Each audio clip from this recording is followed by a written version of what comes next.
This meeting will come to order. Welcome to the January 29th Rutherford County School Board meeting. We will be led in the Pledge of Allegiance by Board Member Jim Estes.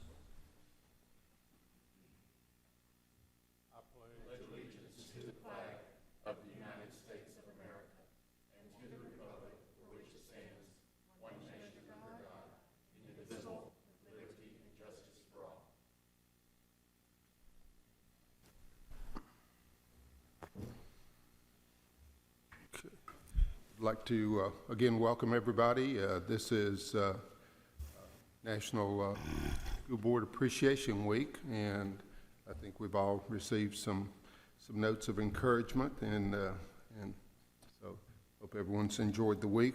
Of course, we had a work session on Monday, and quite a bit of discussion and conversation, and we worked through some things. So we're going to start with a moment of silence. If you would join the board in a moment of silence, please.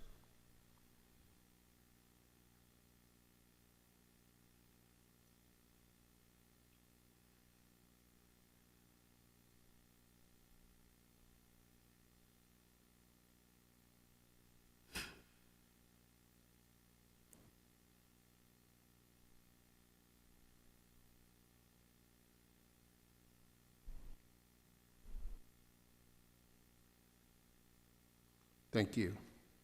Okay, number 4, approval of the agenda. So moved. Mr. Eklund, and second by Mr. Estes. Any questions or further discussion?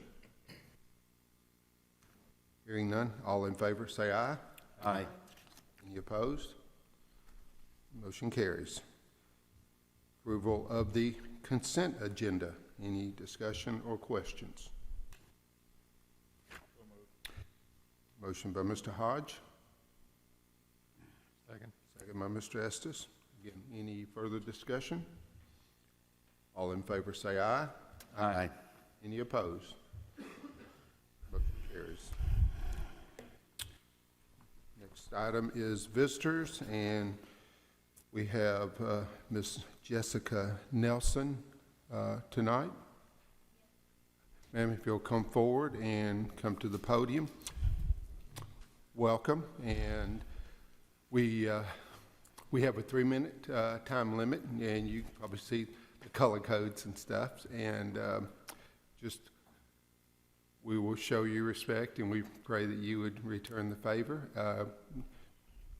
Not to name names, but we would like your name and address, and then share with the board what you have to say. Okay. My name is Jessica Nelson. I live at 8280 Old Woodbury Pike in Reedyville. My son attends Kitchell Elementary School. I am here to request proper procedures on school buses when incidents occur. I had a phone conversation this afternoon that informed me that there are no proper procedures when an incident happens on a school bus. Whether the incident is from bullying to fighting, whether or not the fight produces blood or no blood, I do believe that there should be proper procedures implemented for our children's safety, if nothing else. I have spoke to Murfreesboro City School Transportation Department today. They have proper procedures implemented that their bus drivers have to follow. And I like them. I would love to see, if not exact, something similar implemented for our school bus drivers.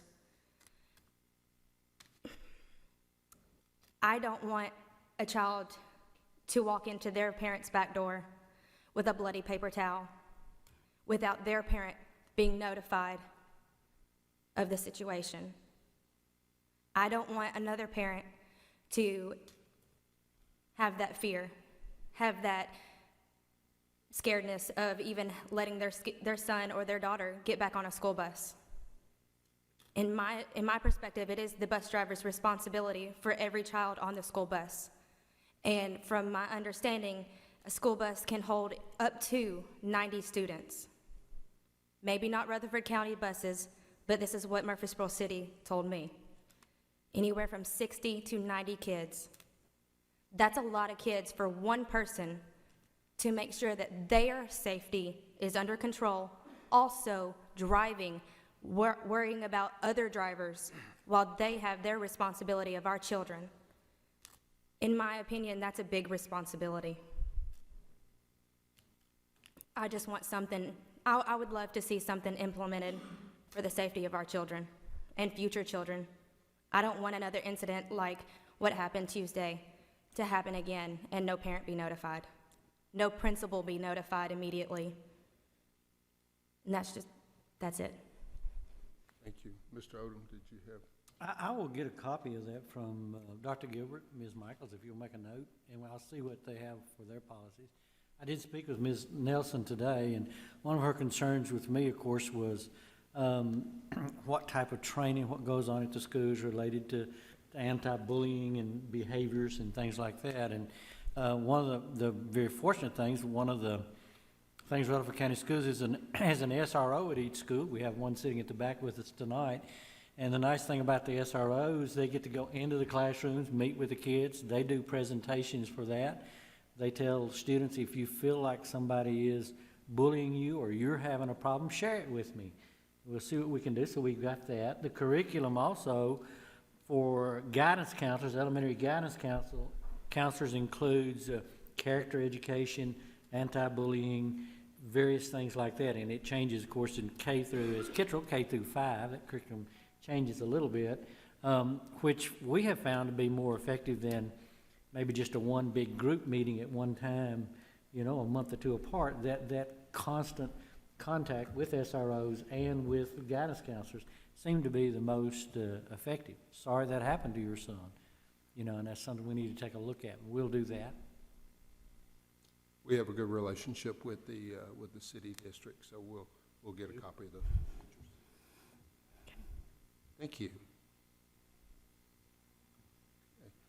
Okay. Of course, Health Ed met on Tuesday. Would you like to talk about the building program, or?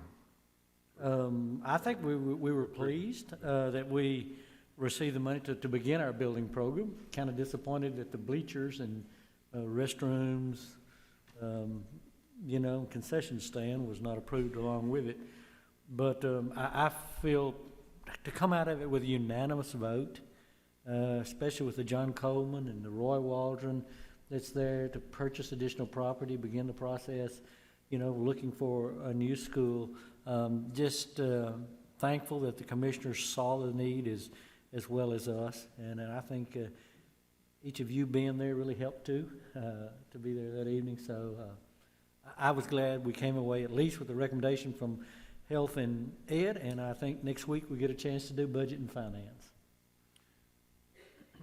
Mr. Odom, budget and finance, will you pursue the second year of funding with budget and finance, or will we take that back to Health and Ed in coming months? And Mr. Jordan can tell you that more than anybody else, but typically the resolution from Health and Ed is what goes to budget and finance. Now, they may choose to look at it or talk more in detail.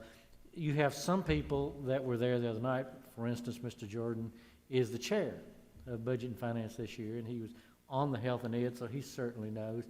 But typically they follow that resolution. Am I right, Mr. Jordan? Yes, sir. That's correct. I only bring it up because it seemed that just before the vote, Ms. Nolan was expressing that the second year of funding, you know, could be appropriate and essential to doing this the right way. And it seemed like that 2 years was really what we were looking for, and one was what we got. They're looking at what they're borrowing has to be for this April, basically, I think. And again, you correct me, Mr. Jordan, you've got more experience. So they're looking for a figure that they need to take forward to do the borrowing piece. I've never known them if we purchased property or did something like that, which really I think you got your funding for the John Coleman and really for the Roy Waldron. The other new building there that quickly was, of course, looking at something for Oakland Middle and for the property for the new schools in Smyrna. But I've never known them when they purchased property not to follow through when the board came through with a recommendation for that.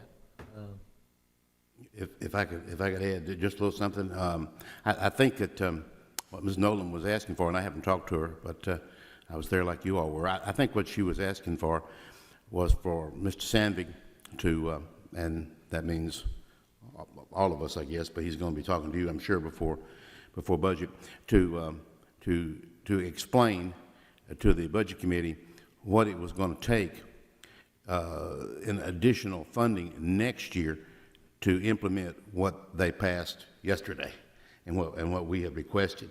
And I think I'm right. Technology pieces and Well, just furniture. right, yeah, right. Whatever we're going to, we're going to start construction and all that kind of thing. And I think it's pretty clear. I'm sure everybody that was there would agree that they were looking at 2015. There's no question about that. But they had a distant eye on 2016. That's pretty clear, wasn't it? And you can't blame them for that. I think that's good government. Certainly an elephant in the middle of the room, I think. I'm sorry? Certainly an elephant in the middle of the room as a, Yes, sir. there's a big building. Yes, sir. On the Yes, sir. horizon, so. Clearly. Okay. Anybody else? Thank you, Mr. Odom. Okay. Next would be Spotlight on Education. As we were sitting in this room at our last board meeting, the state posted up the career and technical education report card. Mr. Zago happened to find it. He was surfing, I guess, and so he saw it. And so career and technical education over the years has been the #1 priority of this board. And I think you're going to be pleased with how Rutherford County compares statewide with others by looking at the report card. We have our career and technical education coordinator, Ms. Tyra Pilgrim, with us tonight. So, Ms. Pilgrim? Well, thank you so much for allowing me to be here to speak with you about CTE. I'm super excited about it. I'm in my 3rd week as the coordinator, and it's been a wild ride. I've been on the radio, I'm doing this now, so it's been a great experience so far. In front of you, you have the CTE Programs of Study booklet that we give our high school principals, the assistant principals, the guidance counselors. I feel like I'm going in and out of, can you guys hear me okay? It's okay. And so in this booklet, it has all of our programs of study that we have per high school. So that very first page, you will see of the 16 clusters that the state offers, we have 14 of them. And so that has all of the schools that are, all of the ones that have agriculture, all of the ones that have the arts and video, it's all in there. And then if you'll keep going, you have it per school, like what actual program of study that they offer. So if you will look at the, I think you have it on your, okay. Is that better? I think it's Okay. overloading on you. Okay, sorry. The report card that you see up on the screen, we are very excited about. As Mr. Odom said, the last meeting we were here, and Mr. Zago showed me that, and I almost jumped up out of my chair and started cheering because it was so exciting what Rutherford County has done as far as, we do have the best program, I feel, in the state of Tennessee, and I think these numbers definitely back that up. You'll notice that in Rutherford County, we have 10,307 students. It's at the top left. And 10,307 students are in our CTE programs. And that's just a phenomenal number. Of those, the number of concentrators that we have is 21.92%. And then over to the right, or underneath it, you'll see the reading and language arts. The state goal was 70. Our goal is 70.91, and we surpassed that with 71.58. And then the state, if you'll notice, they were below their goal at 61.45. So we are doing better than the state average, and that is what we are definitely striving for, to be above the state average and definitely better. In math, we have the goal for math was 78.6. The state goal for math was 54.55, and we got a 67.46, which was well above the state average of 57. So we were 10 points higher than the state average, and that is, we're just going to keep getting higher and higher. Now, what really excited me was our dual credit numbers. If you'll go to the next slide, please. It talks about, let's talk about the enrollment. CTE class enrollment for Rutherford County, as I said earlier, is 10,307. Davidson County, that has 86,000 students, as we've, seen in the past at board meetings, of their 86,000, they only have 11,000 in CTE. We have 40-some thousand students, and 10,000 of our high schoolers are in the CTE program. And so the percentage of concentrators, the reason why that is the percentage that it is that's mainly seniors that's taken three courses in their pathway. And so of that, those students are ready, but we have, freshmen, sophomores, and juniors that are in it as well that would not be considered a concentrator because they haven't, met that 3-class criteria yet. So if you go to the next slide. All right, the dual credit, if you will notice, and this is what got me really, really excited. The number of dual credit courses for the state of Tennessee is 108 across the entire state. Of those 108, 56 of them are in this county, this wonderful county that we are part of. And so that was very exciting to me to see that of the 8,000 students across the state that have dual credit opportunities, 2,450 of them are our students right here in Rutherford County, and that is incredible. I mean, look at the other, look at the other counties. I mean, look at the difference. It's, Davidson's has 33, but they only have 553 students in it. Knox County has 46 or 45, and so we definitely, see the importance of it, because to have an effective CTE program, you have to have the middle schools, work with the high schools, work with post-secondary, and as part of that, we are creating productive citizens that we have, and so we are very excited about that. So We have people watching this on television, so kind of tell them what dual credit means. Okay. What that really is. Okay, dual credit is an opportunity for students to take a course in high school, like we'll talk about a criminal justice path. They take criminal justice 1, criminal justice 2, criminal justice 3, okay? And so in that time, they have the ability to take the classes, and then Motlow will come and administer a test to where if the students pass the test, then they get 3 credit hours of criminal justice for free, because it's a high school course that they took, and then they pass the test. That's phenomenal. We have that in criminal justice. We have that in greenhouse, agribusiness and finance, psychology, and algebra. We're going to be able to do that soon as well. So, the offerings are just incredible, and we are very excited that we are able to offer that to our students, because it just makes them, they say that if you can get a student hooked in high school to go on to a post-secondary institution, which if you already start with 3 or 6 credit hours or 50 or however many they can get, they're going to stay with that, they're going to stay and finish that. So we're very excited about that. If you go to the next slide, please. The clusters that we teach here in Rutherford County, it is broken down like this. Business management, we have 27.60 of our students are in that. Health science, 9%. You'll notice down at the bottom, the STEM and the manufacturing, those numbers are coming up. And the business management actually is coming down from last year. We were in the 30% for that. And I think that's because we have those courses offered in other pathways. And so it's part of marketing or part of the health science. And so that's why that number's coming down a little bit. But it's, it's so exciting to see that our students have these opportunities to further their education and to become, like I said, productive citizens, and that's what we want. So, do you have any questions for me that you want to? Did you discover the graduation rate? The graduation rate for 13-14 was 97.9.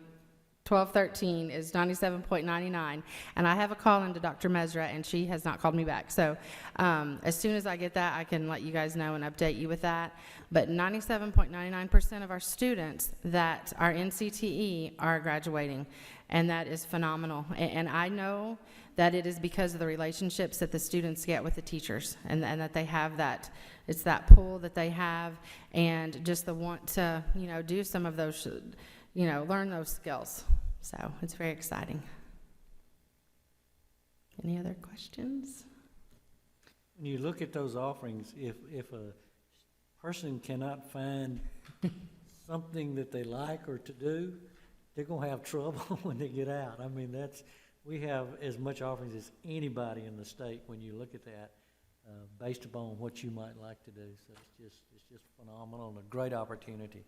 Thank you, board, for supporting career and technical education. Yes, thank you Our very much. commission that supports Would this be too. a time to talk a little bit more about the mechatronics, since we had another ribbon cutting, I guess you will, At- at Siegel? Of course, most of us attended the Oakland Right.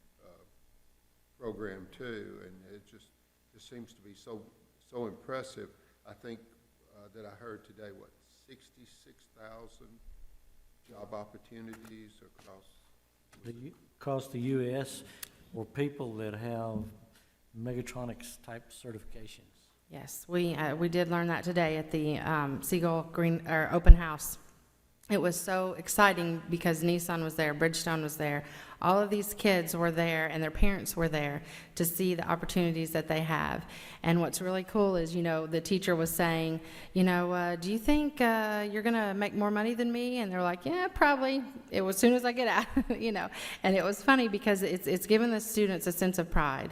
And it's, teaching them something definitely that they can use. If they choose to go on to school, they can. If they choose to go to a trade school, they can. Or if they want to go ahead and go into the workforce, they can do that as well. And make good money. The kids coming out of Oakland can, if they go right into the workforce, on average, they're coming out and they can make $30,000 to $35,000 a year, which is great for an 18-year-old, So it's very exciting, and I know that with your support and, with what you guys do with your provision of resources, and we just, appreciate that, and, we just know that we're going to get better and better and continue to just develop and meet the needs of our community. The fellow that teaches it at Siegel said he visited Nissan recently. Yes. And he met a young fellow out there, looked like he was in his 20s or something like that, and he was kind of taking a break from it. And he was talking about, he was in mechatronics and all like that. And the fellow that was from Nissan shared with him, he said, well, kind of what do you make? What does it pay to do? He says, I did some overtime this year and all, but I make about $120. It's a figure that he threw out. So, the kid's eyes kind of got a little bigger. So he listened to it. So, And one of the big differences today is the manufacturing job is not the dirty, grimy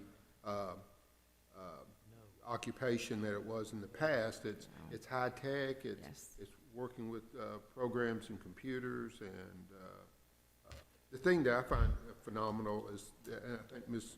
Nixon told me this years ago, that some of our best readers are CTE students because of the instruction manuals that they have to read, understand what process that they're working through, and I find that pretty fascinating. Yes, it is, and our English scores are very high, and I think that's part of the reason, because they have to be able to understand those manuals, and those technical manuals are very difficult to understand, so. the U.S. Army did that study. The technical manuals was the highest reading level that they found. And parents would understand that when they try to put together the Christmas gift, and assemble the parts. That's part of that technical. Great job, thank you. Thank you. For the job that you're doing and will continue to do. Yes, sir. Yes, sir. I'm very excited. You certainly have a lot of pressure with the priority that this board has made for career and technical over the years, so I'm sure you're up for the task. Oh, yes, I am. Thank you very much. Thank you very much. Great job. Next item would be the county athletic director, He'd give you a test. former board member, and Well, I'm going to kind of address that. It was about 2 years ago when the board took upon the idea of looking strongly at making this position available. And then, and I was on that board at that time. The idea, it comes from some time back, and if I can just kind of give you some numbers to kind of suggest to why this can be important. We have approximately 9,000 athletes participating in sports in Rutherford County.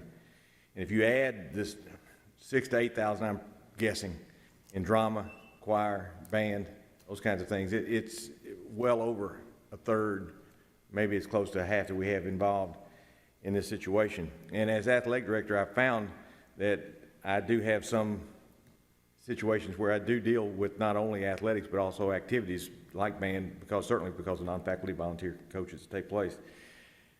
And the goal, clearly, is to just try to stay away from penalties from TSSAA and Rutherford County Schools, to provide a level playing field for all of our sports and our athletes, and to try to minimize liability exposure. When I get questions, and I've given you 6 quiz questions, we'll get to those in just a minute, but when I get a question like that, you look around and say there's an NFHS rule book for softball that you're going to look at. There's a TSSAA handbook that's 69 pages long that you would look at. We've got middle schools have their own set of guidelines here that we look at. And then I have no idea how long the administrative policies are for Rutherford County Schools and all the kind of things the school board does. But I mean, it's infinite. And so when the questions come in, somebody's got to give some type of a professional and correct answer back to that. And that had fallen on various people here at this central office staff. Hopefully, I can't speak to this. I can't say that you picked the right person for the position, but I can say without any question, this board made the right decision to put this position in place, because there clearly is plenty of things that need to be taken care of and to be done. So let me go to your one more set of numbers. 642 supplemented coaching positions here.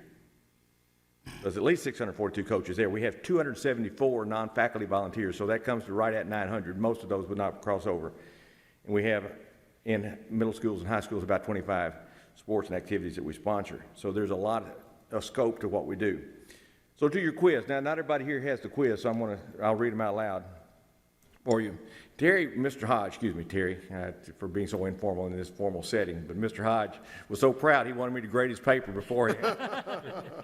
I did take a look at it, and I told him he's going to be disappointed in his score. Can a homeschool student play in Rutherford County Schools? And the answer to that is maybe. There's a window that you can, but it's a maybe question, and it can be yes or no. So, Mr. Hodge, you're going to be correct on everything, because you can say yes or no to every question, because they're all going to be maybe. A student enrolls in Rutherford County Schools during basketball season. Is she eligible to play? And the answer is maybe. Did she make a legitimate bona fide change of address? Does she have an athletic eligibility at some other school? There's a lot of things that come to that. Can a non-faculty person be a Rutherford County head coach? And the answer is maybe, depending upon what sport it happens to be. They can't do it in basketball, but they can do it in tennis. Can a Rutherford County player play an independent weekend tournament game during Rutherford County season? Mr. Hodge, you know that that's wrong, that you can't do that. And you can't do it in soccer, basketball, football, and otherwise, but you can do it in tennis, and golf, and bowling. So the answer to that, again, is maybe. A school is canceled because of snow. Can Rutherford County Schools play scheduled games that night? And the answer is maybe, depending upon whether first, Mr. Odom gives the permission to do that, and second, whether the principal chooses to go ahead and follow through on that. He just allows them to make that decision. And then last, our TSSAA, and this is where I think I've come into the most number of questions. Our TSSAA rules applied equally to middle schools and high school, and the answer is most of the time, but not always. There are several rules that are applied differently to middle schools than they are to high schools.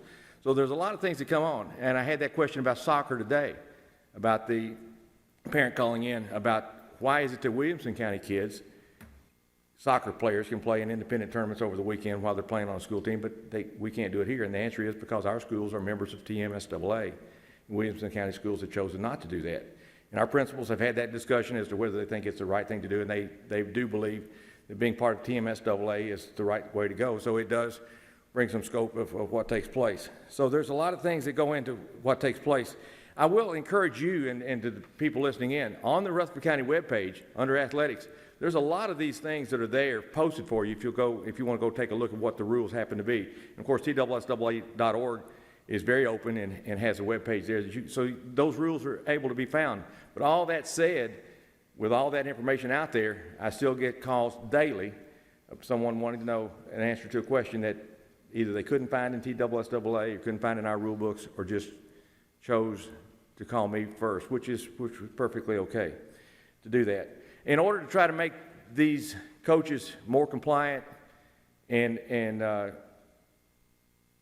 able to follow all the rules that they have, which are many, we've held yesterday a Coaching 101 session, trying to encourage young coaches to come and be part of that. We've had 4 in-services so far to try to put that in place. We meet with the ADs a minimum of twice per year, try to get the information to them, what's going on. I want to give I kind of feel like a mole a little bit, in the sense that I sat on the board. I was a principal of a high school. I was a teacher. I was a coach.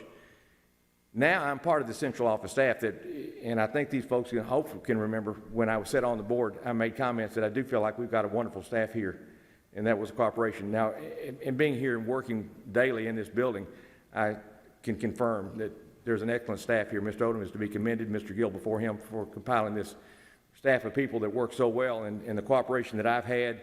And if I need a question answered that's not out of my field of expertise, I find a great spirit of cooperation. Now, 4 people I want to highlight particularly. We have NCAA rules that we have to pay attention to.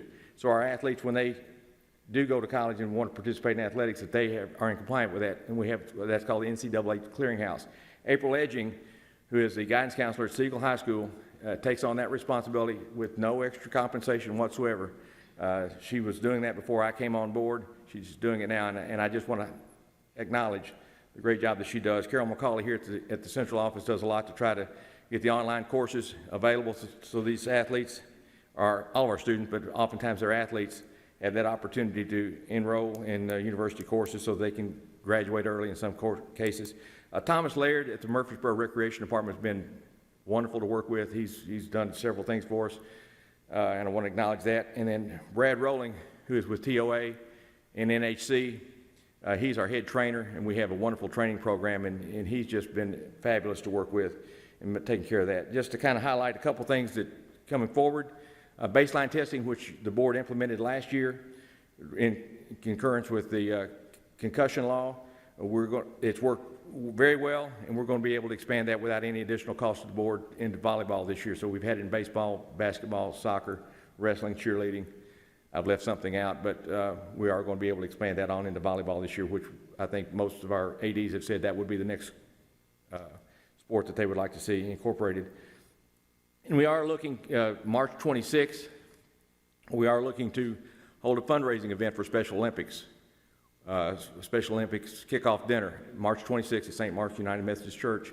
You'll hear more about that, but put that down on your calendar. Hope that you'll be able to attend that. We're hoping to raise $6,000 to $7,000 for Special Olympics.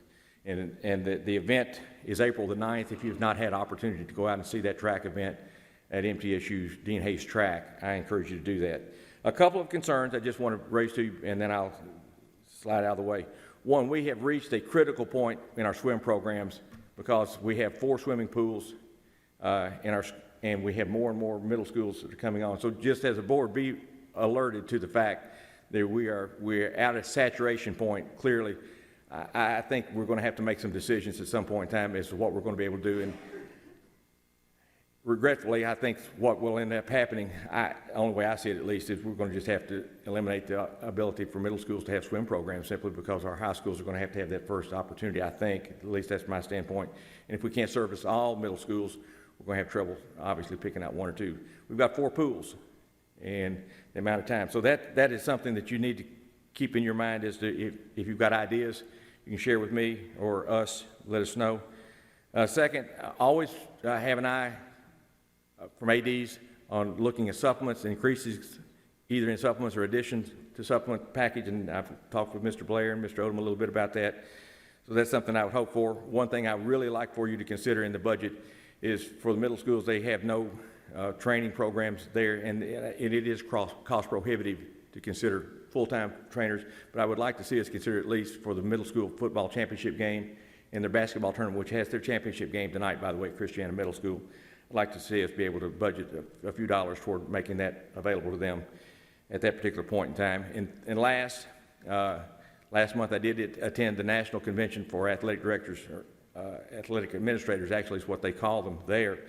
And 2 things that really struck me. One, I came away highly impressed as I did when I was on the board and I went to statewide board meetings to find out just how well we do things here in comparison with other groups. I think the same thing can be said. I mean, when things were brought up, as far as compliance and so forth, I felt very good that we were ahead of what most places happen to be in that regard. And second, I kind of raised this point.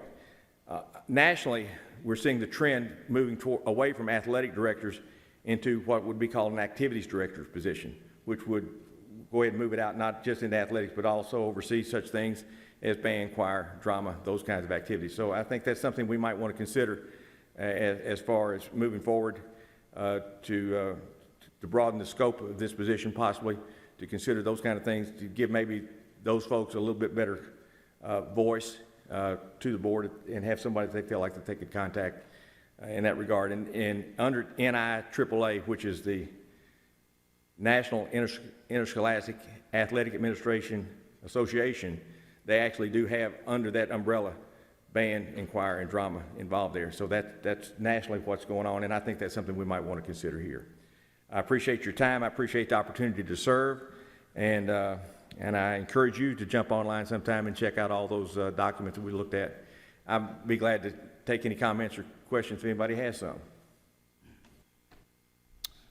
I am so thankful for Mr. Tackett's service and for everything that he has brought to the position, and I'm truly appreciative for the report, but specifically for the expansion or potential expansion of the position, and already the way that you're integrating activities of band and drama and choir, and I do see in our future. I know in other neighboring systems there's not only that type of coordination, but even to the point where there are two positions, one that specializes in athletics and one that represents the arts, and integrating those activities into our academic program and emphasizing the same way that we see in the career and technical education program, that we see another big section of our student body using the activity in order to enhance the academics. And that's really what we achieve by having a central office position that can coordinate those things. Appreciation for all you do, Mr. Tackett. You and I both come from some of that background and recognize, I mean, most people would be surprised with the athletic background that I happen to have. I'm in Murfreesboro because of music, not because of athletics, and so and I have a great heart for that. Both my kids were part of Riverdale Singers when they were there, and I've made the comment to the choir director there this year that I attribute much of this success that they've had in their life, and I think they've done very well. Much of that comes because they were part of that type of an organization. So it's not just athletics, but we have other activities that clearly make a difference in kids' lives. And the more we can do to enhance those opportunities, I think the better off we're going to be.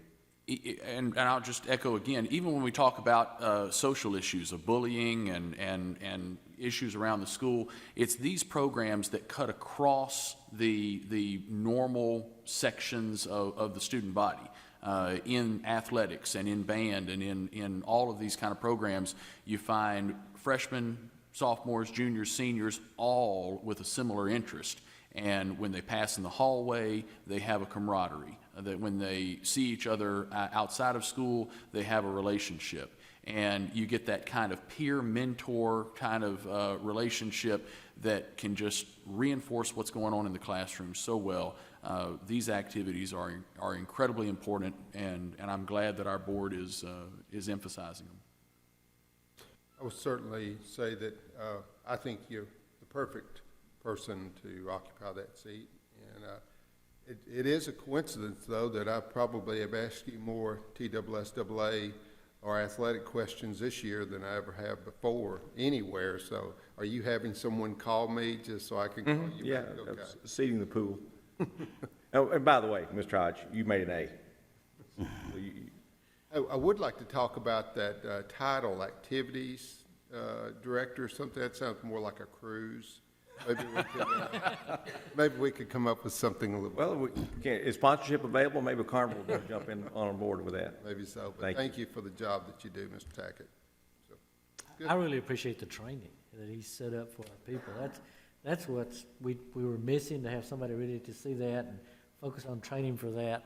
And he maintains, you got your questions here, but he maintains kind of what you see as a FAQ, questions, because the same questions do come up 3 weeks apart and stuff like that. So he's compiling it, putting it on the web and where people can kind of go in and look themselves and all. So it's becoming much more efficient. I appreciate that.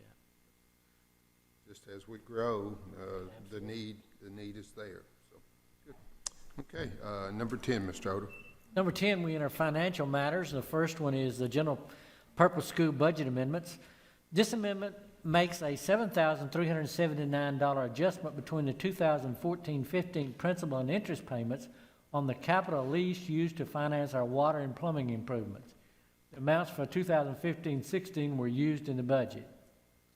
Recommend approval. A motion to reduce the principal on capital leases account 82130-610 by $7,379 and to increase to interest on capital leases account 82230-611 by $7,379 as presented. You heard the recommendation? So moved. Mr. Holliday and Second. Mr. Estes. Any questions? All in favor say aye. Aye. Any opposed? B. B, this amendment addresses contributions and gifts and related expenditures. $16,172 is being taken from unassigned fund balance and is the remainder of the donation received last spring from the Jennings Jones Foundation. This donation is used for staff development for our Spectrum staff. The $32,900 is for grants that have been received for our coordinated school health program, primarily for walking tracks at schools. The $8,726 is for additional donations made to our charity fund for school clothes, which also receives funding from United Way.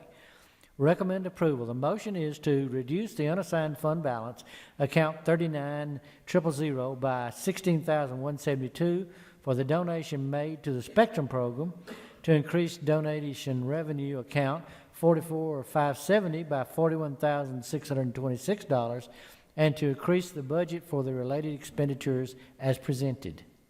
Heard the recommendation? Mr. Hodge, and second by Mr. Young. Any further discussion? All in favor say aye. Aye.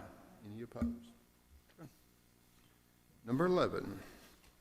Number 11 is new and revised policies, and this will be the first reading on those policies. Policy 5.501, complaints and grievances.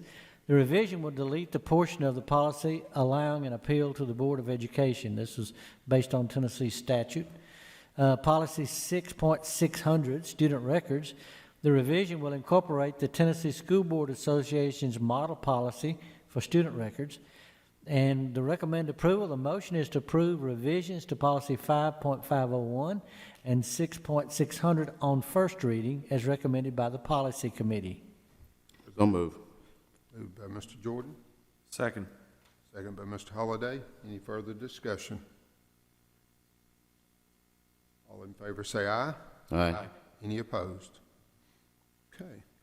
Number 12 will be a regular agenda item whenever we have an insurance committee meeting. And I think we received from Ms. Barnes, would you please? You have in your packet a copy of the insurance fund performance. This is a document that Mr. Sandvig actually tracks each month after our meetings. If you'll look at this, first note that it is year-to-date, and our year-to-date is July through June. And these figures represent the entire county members in the insurance, not just Rutherford County Schools, but all county employees who participate. And it's based on approximately 5,400 members that are enrolled in our insurance plan. As you can see, the first line is the self-funded employee claims, and this is our per employee cost year-to-date is $903.71. When you add in on-site medical at $31.46 per month, the total self-funded and on-site medical combined per employee cost year-to-date is $935.17. and this represents a 4.89% increase over last year's fund. For on-the-job injuries, represents a total of dollars paid out year-to-date for 2014-15 is $489,341.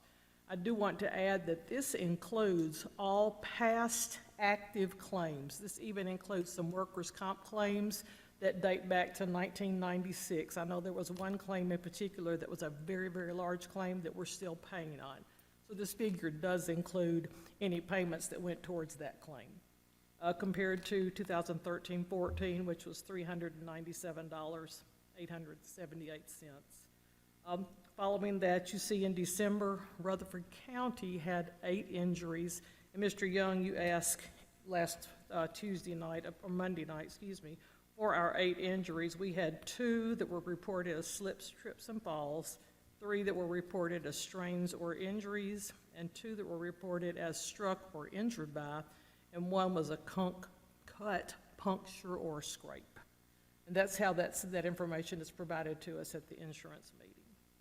The other piece, of course, that we talked about on Monday night was the Year 3 Wellness Initiative, and you received a packet of that information on Monday night. So we are getting ready to send out the information. There'll be hard copies delivered to the schools, to all of our employees, so that everyone can prepare to complete the Know Your Numbers Year 3 campaign to avoid the $30 additional charge on their insurance premium for 2016. So this year, we'll all be required to have the HRA biometric screening, which is the blood draw, and the online health assessment, and that will be for the employee and spouse if that's applicable. Thank you, Ms. Barnes. Any questions? So you can look for an update on any board meeting immediately following an insurance meeting. So, okay. Next would be Tennessee Legislative Network. Mr. Hodge. I don't have anything further than what we discussed. Okay.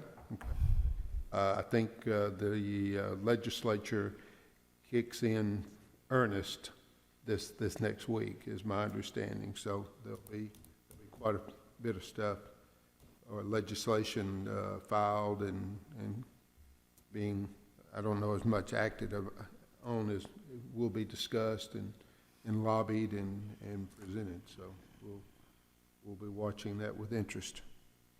Mr. Holliday, Federal Relations Network. I just have the occasion this coming Tuesday where we'll meet with a group of us from Tennessee. We'll meet with 4 of our 9 congressmen and both senators, and so I'll be carrying the board's will in that direction. Well, enjoy. I think I attended several Tennessee Tuesdays, and so there's a lot of Tennesseans there on that particular day with other issues too. So, good luck. Represent us well. Okay. Any questions for Mr. I should have asked any questions for Mr. Hodge or Mr. Holliday? Okay. Hearing none.